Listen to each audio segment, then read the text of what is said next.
বার্তা সময়ের সাথে মানুষের পাশে। वाले सभी भारतीयों को स्वाधीनता दिवस की हार्दिक शुभकामनाएं। यह दिन हम सभी के लिए अत्यंत हर्ष और उल्लास का दिन है। इस वर्ष के स्वाधीनता दिवस का विशेष महत्व है क्योंकि इसी वर्ष से हम सब अपनी आज़ादी की 75वीं वर्षगांठ के उपलक्ष्य में आज़ादी का अमृत महोत्सव मना रहे हैं। इस ऐतिहासिक अवसर पर आप सभी को बहुत बहुत बधाई। स्वाधीनता दिवस हमारे लिए पराधीनता से मुक्ति का त्यौहार है। कई पीढ़ियों के ज्ञात और अज्ञात स्वतंत्रता सेनानियों के संघर्ष से हमारी आज़ादी का सपना साकार हुआ था। उन सभी ने त्याग व बलिदान के अनूठे उदाहरण प्रस्तुत किए। उनके शौर्य और पराक्रम के बल पर ही आज हम और आप आज़ादी की सांस ले रहे हैं। मैं उन सभी अमर सेनानियों की पावन स्मृति को श्रद्धापूर्वक नमन करता हूँ। अनेक देशों की तरह हमारे राष्ट्र को भी विदेशी हुकूमत के दौरान बहुत अन्याय और अत्याचार सहने पड़े, परंतु भारत की विशेषता यह थी कि गांधी जी के नेतृत्व में हमारा स्वाधीनता आंदोलन सत्य और अहिंसा के सिद्धांतों पर आधारित रहा। उन्होंने तथा अन्य सभी राष्ट्र नायकों ने भारत को औपनिवेशिक शासन से मुक्त करने का मार्ग तो दिखाया ही, साथ ही राष्ट्र के पुनर्निर्माण की रूपरेखा भी प्रस्तुत की। उन्होंने भारतीय जीवन मूल्यों और मानवीय गरिमा को पुनः स्थापित करने के लिए भी भरपूर प्रयास किए। अपने गणतंत्र की विगत 75 वर्षों की यात्रा पर जब हम नज़र डालते हैं तो हमें यह गर्व होता है कि हमने प्रगति पथ पर काफ़ी लंबी दूरी तय कर ली है। गांधी जी ने हमें यह सिखाया है कि गलत दिशा में तेज़ी से कदम बढ़ाने से अच्छा है कि सही दिशा में धीरे ही सही लेकिन सधे हुए कदमों से आगे बढ़ा जाए। अनेक परंपराओं से समृद्ध भारत के सबसे बड़े और जीवंत लोकतंत्र की अद्भुत सफलता को विश्व समुदाय सम्मान के साथ देखता है। प्यारे देशवासियों, हाल ही में संपन्न टोक्यो ओलंपिक में हमारे खिलाड़ियों ने अपने शानदार प्रदर्शन से देश का गौरव बढ़ाया है।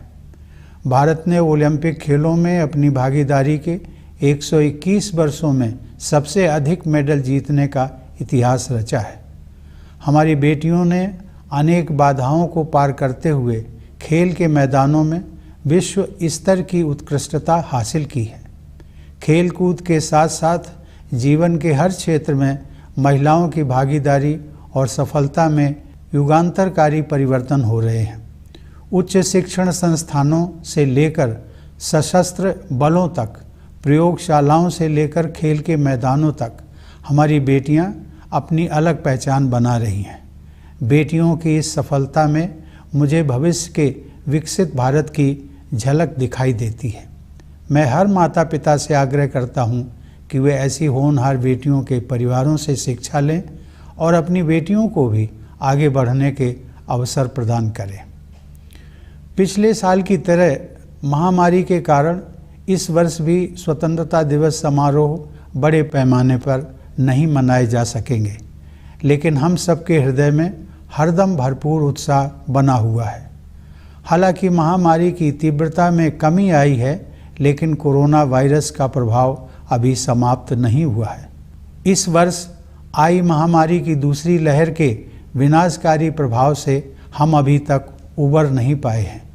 पिछले वर्ष सभी लोगों के असाधारण प्रयासों के बल पर हम संक्रमण के प्रसार पर काबू पाने में सफल रहे थे। हमारे वैज्ञानिकों ने बहुत ही कम समय में वैक्सीन तैयार करने का कठिन काम संपन्न कर लिया। इसलिए इस वर्ष के आरंभ में हम सब विश्वास से भरे हुए थे, क्योंकि हमने इतिहास का सबसे बड़ा टीकाकरण अभियान शुरू कर दिया था। फिर भी कोरोना वायरस के नए रूपों और अन्य अप्रत्याशित कारणों के परिणाम स्वरूप हमें दूसरी लहर का भयावह प्रकोप झेलना पड़ा। मुझे इस बात का गहरा दुख है कि दूसरी लहर में बहुतेरे लोगों की प्राण रक्षा नहीं की जा सकी और बहुत से लोगों को भारी कष्ट सहने पड़े। यह अभूतपूर्व संकट का समय था। मैं पूरे देश की ओर से आप सभी पीड़ित परिवारों के दुख में बराबर का भागीदार हूँ। यह वायरस एक अदृश्य व शक्तिशाली शत्रु है जिसका विज्ञान द्वारा सराहनीय गति के साथ सामना किया जा रहा है। हमें इस बात का संतोष है कि इस महामारी में हमने जितने लोगों की जानें गंवाई हैं उससे अधिक लोगों की प्राण रक्षा कर सके हैं। एक बार फिर हम अपने सामूहिक संकल्प के बल पर ही दूसरी लहर में कमी देख पा रहे हैं। हर तरह के जोखिम उठाते हुए हमारे डॉक्टरों, नर्सों, स्वास्थ्यकर्मियों, प्रशासकों और अन्य कोरोना योद्धाओं के प्रयासों से कोरोना की दूसरी लहर पर काबू पाया जा रहा है। कोविड की दूसरी लहर से हमारी सार्वजनिक स्वास्थ्य सेवाओं के बुनियादी ढांचे पर बहुत दबाव पड़ा है। सच तो यह है कि विकसित अर्थव्यवस्थाओं समेत किसी भी देश का बुनियादी ढांचा इस विकराल संकट का सामना करने में समर्थ सिद्ध नहीं हुआ। हमने स्वास्थ्य व्यवस्था को मजबूत बनाने के लिए युद्ध स्तर पर प्रयास किए। देश के नेतृत्व ने इस चुनौती का डटकर सामना किया। केंद्र सरकार के प्रयासों के साथ साथ राज्य सरकारों, निजी क्षेत्र की स्वास्थ्य सुविधाओं, गैर सरकारी संगठनों तथा अन्य समूहों ने सक्रिय योगदान किया। इस असाधारण अभियान में कई देशों ने उदारता से अनिवार्य वस्तुएं उसी तरह साझा की जैसे भारत ने बहुत से देशों को दवाइयाँ, उपकरण और वैक्सीन उपलब्ध कराई थी। इस सहायता के लिए मैं विश्व समुदाय का आभार प्रकट करता हूँ। इन सभी प्रयासों के परिणाम स्वरूप काफ़ी हद तक सामान्य स्थिति बहाल हो गई है और अब हमारे अधिकांश देशवासी राहत की सांस ले रहे हैं। अब तक के अनुभव से यही सीख मिली है कि अभी हम सबको लगातार सावधानी बरतने की ज़रूरत है। इस समय वैक्सीन हम सबके लिए विज्ञान द्वारा सुलभ कराया गया सर्वोत्तम सुरक्षा कवच है। हमारे देश में चल रहे विश्व के सबसे बड़े टीकाकरण अभियान के तहत अब तक 50 करोड़ से अधिक देशवासियों को वैक्सीन लग चुकी है। मैं सभी देशवासियों से आग्रह करता हूं कि वे प्रोटोकॉल के अनुरूप जल्दी से जल्दी वैक्सीन लगवा लें और दूसरों को भी प्रेरित करें। मेरे प्यारे देशवासियों, इस महामारी का प्रभाव अर्थव्यवस्था के लिए उतना ही विनाशकारी है जितना लोगों के स्वास्थ्य के लिए। सरकार गरीब और निम्न मध्यम वर्ग के लोगों के साथ साथ छोटे और मध्यम उद्योगों की समस्याओं के विषय में भी चिंतित रही है। सरकार उन मजदूरों और उद्यमियों की ज़रूरतों के प्रति भी संवेदनशील रही है जिन्हें लॉकडाउन और आवागमन पर प्रतिबंधों के कारण कठिनाइयों का सामना करना पड़ा है। उनकी ज़रूरतों को समझते हुए सरकार ने पिछले वर्ष उन्हें राहत प्रदान करने के लिए बहुत से कदम उठाए थे। इस वर्ष भी सरकार ने मई और जून में करीब 80 करोड़ लोगों को अनाज उपलब्ध कराया। अब यह सहायता दीपावली तक के लिए बढ़ा दी गई है।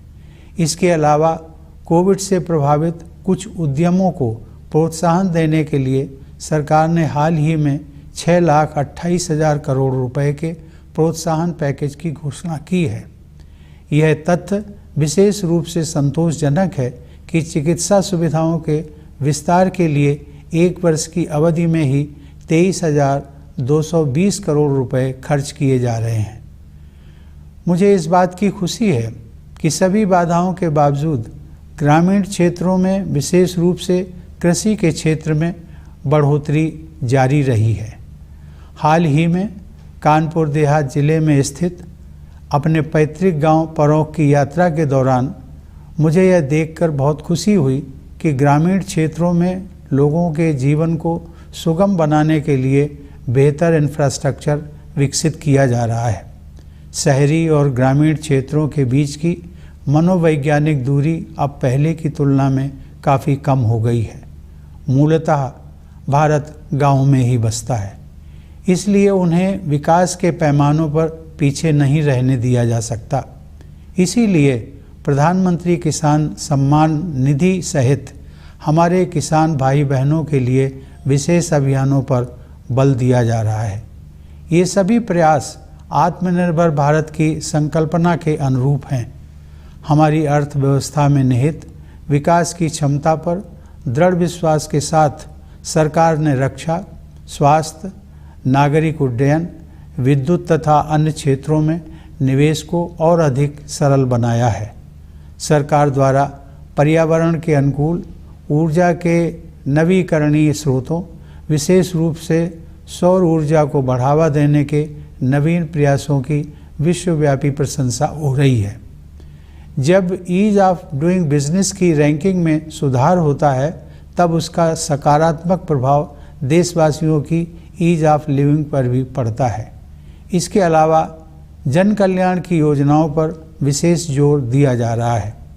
उदाहरण के लिए 70,000 करोड़ रुपए की क्रेडिट लिंक्ड सब्सिडी योजना की बदौलत अपना खुद का घर होने का सपना अब साकार हो रहा है। एग्रीकल्चरल मार्केटिंग में किए गए अनेक सुधारों से हमारे अन्नदाता किसान और भी सशक्त होंगे और उन्हें अपने उत्पादों की बेहतर कीमत प्राप्त होगी। सरकार ने प्रत्येक देशवासी की क्षमता को विकसित करने के लिए अनेक कदम उठाए हैं, जिनमें से कुछ का ही उल्लेख मैंने किया है। प्यारे देशवासियों, अब जम्मू कश्मीर में नव जागरण दिखाई दे रहा है। सरकार ने लोकतंत्र और कानून के शासन में विश्वास रखने वाले सभी पक्षों के साथ परामर्श की प्रक्रिया शुरू कर दी है। मैं जम्मू कश्मीर के निवासियों, विशेषकर युवाओं से इस अवसर का लाभ उठाने और लोकतांत्रिक संस्थाओं के माध्यम से अपनी आकांक्षाओं को साकार करने के लिए सक्रिय होने का आग्रह करता हूँ। सर्वांगीण विकास के प्रभाव से अंतर्राष्ट्रीय मंच पर भारत का कद ऊंचा हो रहा है। यह बदलाव प्रमुख बहुपक्षीय मंचों पर हमारी प्रभावी भागीदारी में तथा अनेक देशों के साथ हमारे द्विपक्षीय संबंधों को सुदृढ़ बनाने में परिलक्षित हो रहा है। प्यारे देशवासियों, 75 साल पहले जब भारत ने आज़ादी हासिल की थी तब अनेक लोगों को यह संशय था कि भारत में लोकतंत्र सफल नहीं होगा।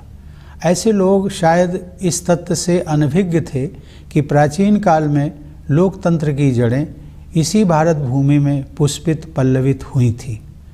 आधुनिक युग में भी भारत बिना किसी भेदभाव के सभी वयस्कों को मताधिकार देने में अनेक पश्चिमी देशों से आगे रहा। हमारे राष्ट्र निर्माताओं ने जनता के विवेक में अपनी आस्था व्यक्त की और हम भारत के लोग अपने देश को एक शक्तिशाली लोकतंत्र बनाने में सफल रहे हैं। हमारा लोकतंत्र संसदीय प्रणाली पर आधारित है, अतः संसद हमारे लोकतंत्र का मंदिर है, जहां जनता की सेवा के लिए महत्वपूर्ण मुद्दों पर वाद विवाद, संवाद और निर्णय करने का सर्वोच्च मंच हमें उपलब्ध है। ये सभी देशवासियों के लिए बहुत गर्व की बात है कि हमारे लोकतंत्र का यह मंदिर निकट भविष्य में ही एक नए भवन में स्थापित होने जा रहा है। यह भवन हमारी रीति और नीति को अभिव्यक्त करेगा। इसमें हमारी विरासत के प्रति सम्मान का भाव होगा और साथ ही समकालीन विश्व के साथ कदम मिलाकर चलने की कुशलता का प्रदर्शन भी होगा। स्वतंत्रता की 75वीं वर्षगांठ के अवसर पर इस नए भवन के उद्घाटन को विश्व के सबसे बड़े लोकतंत्र की विकास यात्रा में एक ऐतिहासिक प्रस्थान बिंदु माना जाएगा। सरकार ने इस विशेष वर्ष को स्मरणीय बनाने के लिए कई योजनाओं का शुभारंभ किया है। गगनयान मिशन उन अभियानों में विशेष महत्व रखता है। इस मिशन के तहत भारतीय वायुसेना के कुछ पायलट विदेश में प्रशिक्षण प्राप्त कर रहे हैं। जब वे अंतरिक्ष में उड़ान भरेंगे तो भारत मानव युक्त अंतरिक्ष मिशन को अंजाम देने वाला दुनिया का चौथा देश बन जाएगा। इस प्रकार हमारी आकांक्षाओं की उड़ान किसी प्रकार की सीमा में बंधने वाली नहीं है। फिर भी हमारे पैर यथार्थ की ठोस जमीन पर टिके हुए हैं। हमें यह एहसास है कि आज़ादी के लिए मर मिटने वाले स्वाधीनता सेनानियों के सपनों को साकार करने की दिशा में हमें अभी काफ़ी आगे जाना है। वे सपने हमारे संविधान में न्याय, स्वतंत्रता, समता और बंधुता, इन 4 सार गर्भित शब्दों द्वारा स्पष्ट रूप से समाहित किए गए हैं। असमानता से भरी विश्व व्यवस्था में और अधिक समानता के लिए तथा अन्यायपूर्ण परिस्थितियों में और अधिक न्याय के लिए दृढ़तापूर्वक प्रयास करने की आवश्यकता है। न्याय की अवधारणा बहुत व्यापक हो गई है, जिसमें आर्थिक और पर्यावरण से जुड़ा न्याय भी शामिल है। आगे की राह बहुत आसान नहीं है, हमें कई जटिल और कठिन पड़ाव पार करने होंगे, लेकिन हम सबको असाधारण मार्गदर्शन उपलब्ध है। यह मार्गदर्शन विभिन्न स्रोतों से हमें मिलता है। सदियों पहले के ऋषि मुनियों से लेकर आधुनिक युग के संतों और राष्ट्र नायकों तक हमारे मार्गदर्शकों की अत्यंत समृद्ध परंपरा की शक्ति हमारे पास है। अनेकता में एकता की भावना के बल पर हम दृढ़ता से एक राष्ट्र के रूप में आगे बढ़ रहे हैं। विरासत में मिली हमारे पूर्वजों की जीवन दृष्टि इस सदी में न केवल हमारे लिए बल्कि पूरे विश्व के लिए सहायक सिद्ध होगी। आधुनिक औद्योगिक सभ्यता ने मानव जाति के सम्मुख गंभीर चुनौतियां खड़ी कर दी हैं। समुद्रों का जल स्तर बढ़ रहा है, ग्लेशियर पिघल रहे हैं और पृथ्वी के तापमान में वृद्धि हो रही है।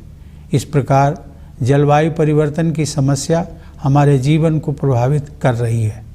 हमारे लिए गर्व की बात है कि भारत ने न केवल पेरिस जलवायु समझौते का पालन किया है, बल्कि जलवायु की रक्षा के लिए तय की गई प्रतिबद्धता से भी अधिक योगदान कर रहा है।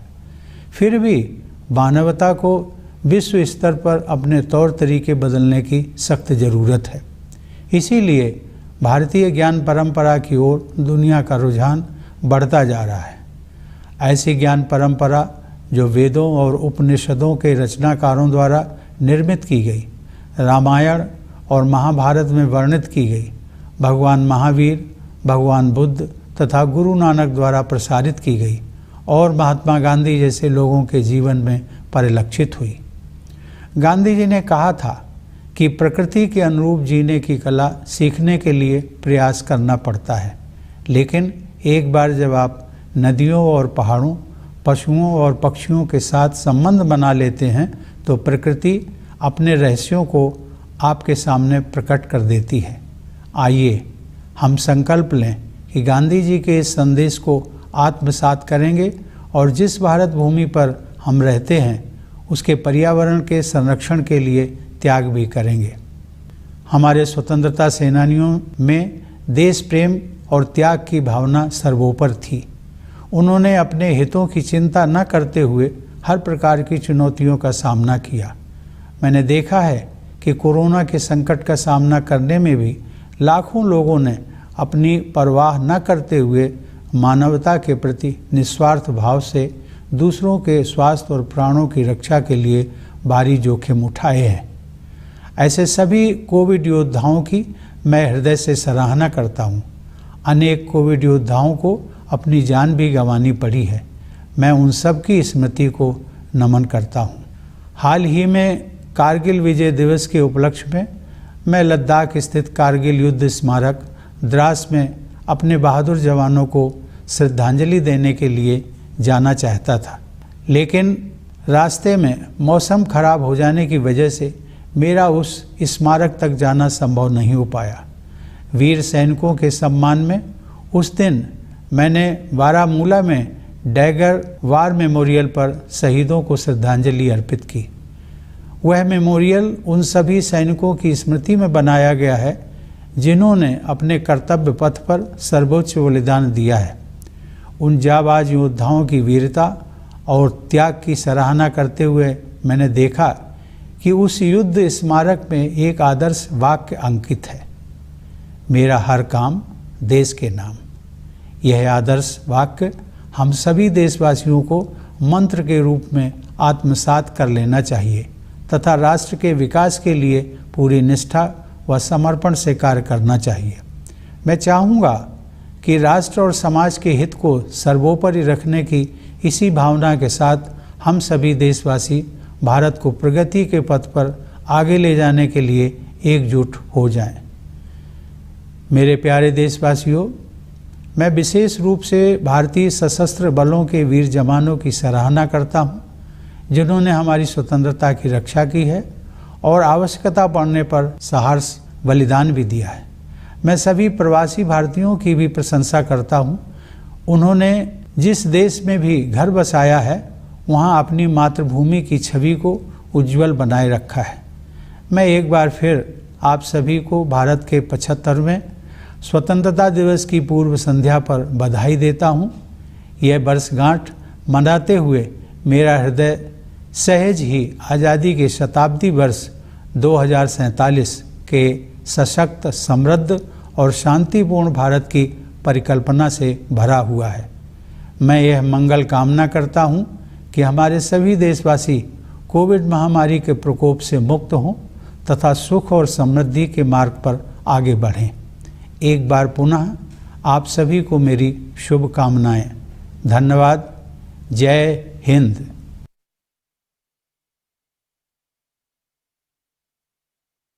My dear fellow citizens, Namaskar. It is a matter of great joy for me to wish all Indians living in India and abroad a very happy Independence Day. This day has a special significance as it marks the beginning of the 75th year of India's independence, for which Azadi Ka Amrit Mahotsav is being celebrated. My hearty congratulations to you all on this momentous occasion. Independence Day is a festival of freedom for us. This was made possible by generations of freedom fighters, some known, many unknown. They made great sacrifices. Today, you and I breathe under free skies thanks to their heroic deeds. I bow in respect to the pious memory of those brave martyrs. Our nation, like many others, suffered great injustices and tyranny under foreign rule.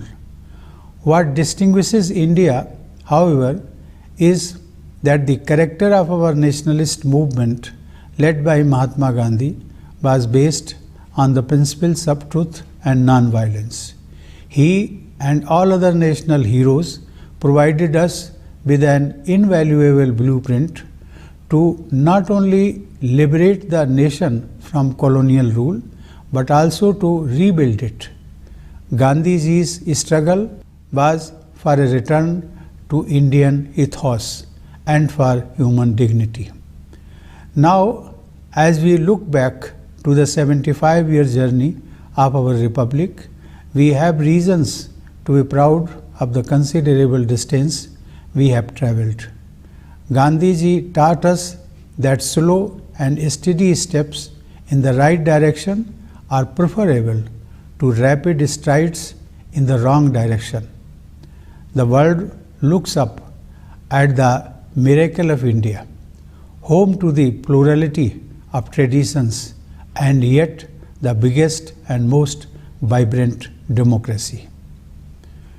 Dear fellow citizens, in the recently concluded Tokyo Olympics, our sportspersons have brought laurels to the nation with their stellar performances. India has won the highest number of medals in the 121 years of its participation in the Olympics. Our daughters have achieved world-class excellence in playgrounds, overcoming many adversities. Along with the sports, epoch-making changes are taking place in the participation and success of women in all walks of life. From higher educational institutions to armed forces, from laboratories to playgrounds, our daughters are making their mark. In this success of our daughters, I see a glimpse of a developed India of the future. I urge every parent to learn from the families of such promising daughters and provide opportunities to their daughters also to explore avenues of growth. Like last year, this year too, the scale of Independence Day celebration may have been reduced due to pandemic. Yet, our hearts remain always filled with enthusiasm. The intensity of the pandemic has come down, but the coronavirus has not yet gone away. We are yet to come out of the devastating effects of its recurrence this year. Last year, with exceptional efforts from all, we had succeeded in bringing the spread of infections under control. Our scientists had succeeded in developing vaccines in a very short time. Therefore, at the beginning of this year, there was every reason to be hopeful as we launched the largest vaccination exercise in history. Yet, due to the new variants and other unexpected factors, we suffered from a terrible second wave. I am deeply sad that many lives could not be saved and many more suffered immensely in this phase of an unprecedented crisis. I speak for the whole nation when I say that I share the grief of all the affected families with the same intensity. The science is coping with this invisible enemy of terrible might with remarkable speed. We can take solace from the fact that more lives have been saved than the lives lost. It was our collective determination to overcome the challenge that helped us see the weakening of the second wave. Once again, our corona warriors, the doctors, nurses, and health workers, the administrators, and others risked everything to contain the impact of the second wave. The second wave brought our public health care infrastructure under stress. The reality is that no infrastructure, even of advanced economies, could withstand a crisis of such enormous proportions. Efforts were made on war footing to plug the gaps. The leadership rose to the challenge, and the government's endeavors were supplemented by initiatives of the states, private sector health care facilities, the civil society, and others. In this extraordinary mission, foreign nations shared the essentials generously, just as India had reached out to many nations with medicine, equipment, and vaccines. I am grateful to the global fraternity that came forward with a helping hand. Due to these efforts, the nation breathes a sigh of relief with the return of a semblance of normalcy. If we have learned our lessons well, we know that this is the time of extra care and caution. We shall not let our guard down. Vaccines are the best possible protection science offers to us. Under the world's biggest vaccination campaign going on in our country, more than 50 crore fellow citizens have been vaccinated so far. I urge all eligible citizens who are yet to get vaccinated to do so at the earliest and also inspire others. Dear fellow citizens, the economic impact of the pandemic is as disastrous as its health impact. The government has been concerned about the lower middle classes and the poor, as well as about the small and medium industries. It has been sensitive to the needs of the laborers and of employers who have been facing hardships due to the lockdowns and movement restrictions. Sensitive to their needs, the government had taken a series of relief measures last year. This year also, the government had distributed food grains to about 80 crore people in May and June. This benefit has been extended till Diwali. Moreover, the government has announced a new stimulus package worth rupees 6,28,000 crore to boost the selected COVID-affected sectors. In particular, it is heartening to note that an amount of rupees 23,220 crore is being spent over 1 year for expansion of medical facilities. It is heartening to note that rural India, particularly the agriculture sector, has kept growing against all odds. In a recent visit to my ancestral village Paronk in Kanpur Dehat district, I was quite pleased to find that better infrastructure is being developed to make life better for people in rural areas. The psychological distance between the urban and the rural is now much less as compared to the past. After all, India lives in its villages, which cannot be allowed to lag behind in development. That is why special campaigns, including the Pradhan Mantri Kisan Samman Nidhi, are being implemented for the welfare of our farmers. These efforts are consistent with the vision of an Atmanirbhar Bharat, a self-reliant India. With abiding faith in the inherent capacity of the economy, the government has further opened up defense, health, civil aviation, power and other sectors. The government's new initiatives to promote eco-friendly renewable sources of energy, particularly solar power, have won praise around the world.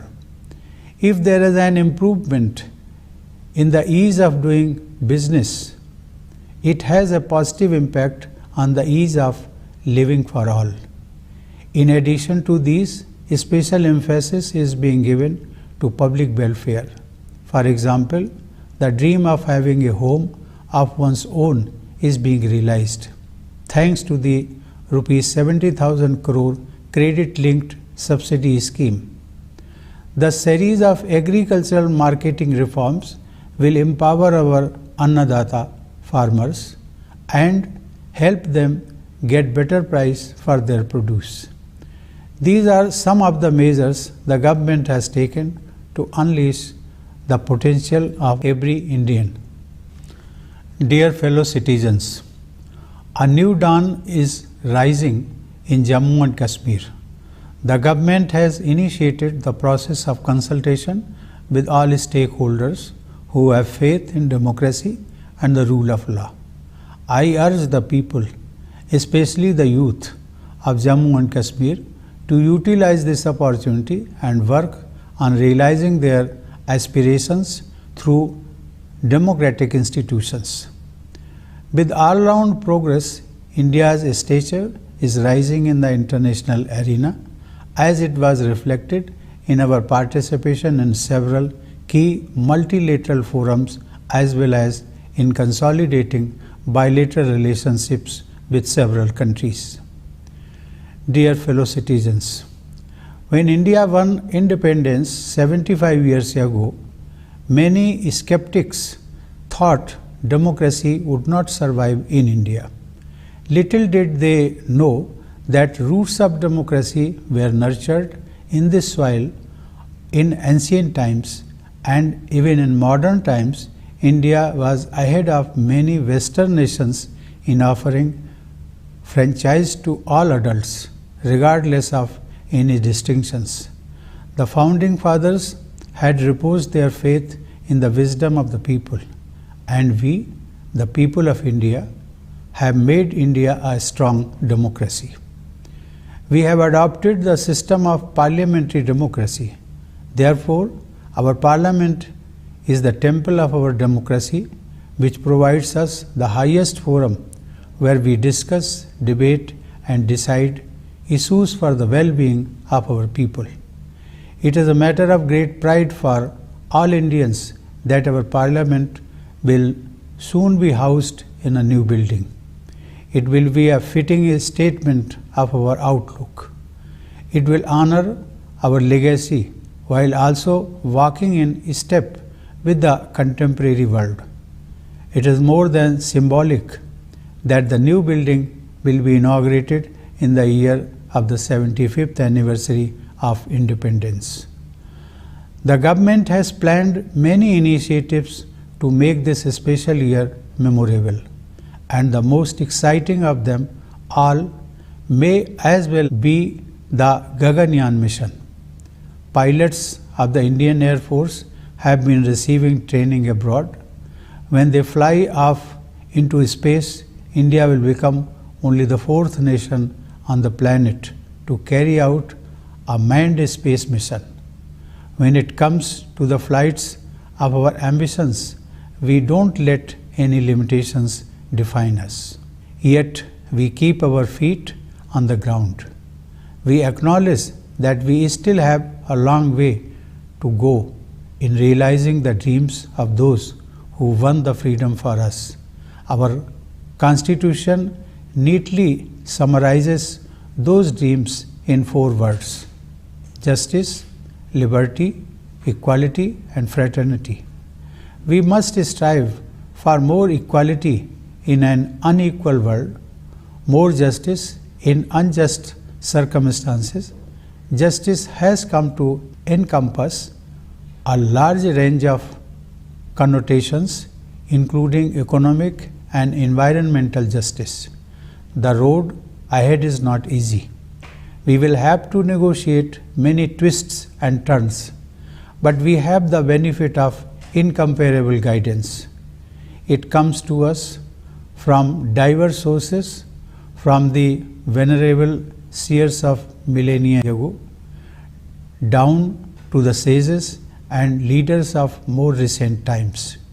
In the spirit of unity in diversity, we as a nation are following the right course. This vision, derived from the unique Indian heritage, is going to be helpful not only to us but to the whole world in this century. Modern industrial civilization has posed serious challenges before humankind. Climate change has become a reality of life. With seas rising, glaciers melting, and temperatures soaring, India is proud of not only adhering to the Paris Climate Agreement but doing more than what the country has committed to protect the climate. However, the world desperately needs a course correction. This is why the world is increasingly turning to the wisdom of India, as created by the authors of the Vedas and Upanishads, as depicted in the Ramayana and Mahabharata, as taught by Lord Mahavira, Lord Buddha, and Guru Nanak, and as reflected in the lives of the likes of Mahatma Gandhi. Learning the art of living in tune with nature requires effort, Gandhiji says. But once you establish a relationship with rivers and mountains, birds and animals, nature reveals its secrets to you. Let us resolve to listen to this message of Gandhiji and also to make sacrifices for the sake of the land we live in. The spirit of patriotism and sacrifice was paramount among our freedom fighters. They faced all kinds of challenges without caring for their own interests.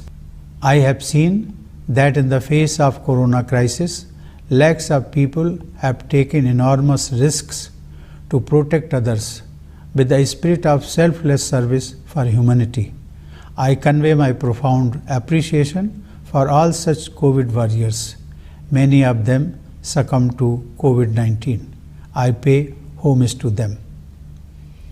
Recently, on the occasion of Kargil Vijay Divas, I wanted to visit the Kargil War Memorial, Dras, in Ladakh, to pay homage to our brave soldiers.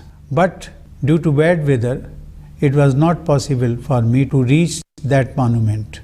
On that day, I paid homage to our brave soldiers at the Dagger War Memorial in Baramulla. That memorial has been built in the memory of all the soldiers who have made the supreme sacrifice in their line of duty.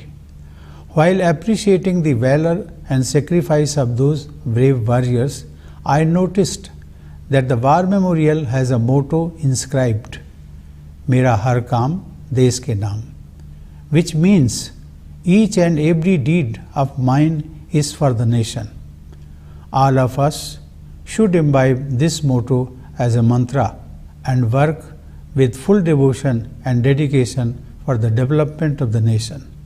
I would like that all of us come together to take India forward on the path of progress with the spirit of keeping the interest of the nation and society foremost. Dear fellow citizens, I extend my greetings especially to the members of the armed forces who have guarded our freedom valiantly and gladly, making supreme sacrifice when necessary. I also extend my greetings to the members of the Indian diaspora who have represented the motherland well wherever they have made home. I once again congratulate all of you on the eve of India's 75th Independence Day. While celebrating this anniversary, I cannot stop my mind from imagining a powerful, prosperous and peaceful India of 2047 when we will celebrate 100 years of our independence. I wish that all our people come out of the difficulties caused by the COVID pandemic and move ahead on the path of happiness and prosperity. Once again, my best wishes to all of you. Thank you. Subscribe করুন যুগ বার্তা, click করুন অ্যাপের bell icon. আমাদেরকে বহু মানুষের কাছে পৌঁছে দেওয়ার জন্য লাইক, কমেন্ট এবং প্রচুর শেয়ার করুন। সঙ্গে থাকুন আমাদের চ্যানেলে আপনার সংস্থার বিজ্ঞাপনের জন্য যোগাযোগ করুন 8391938440 এই নম্বরে।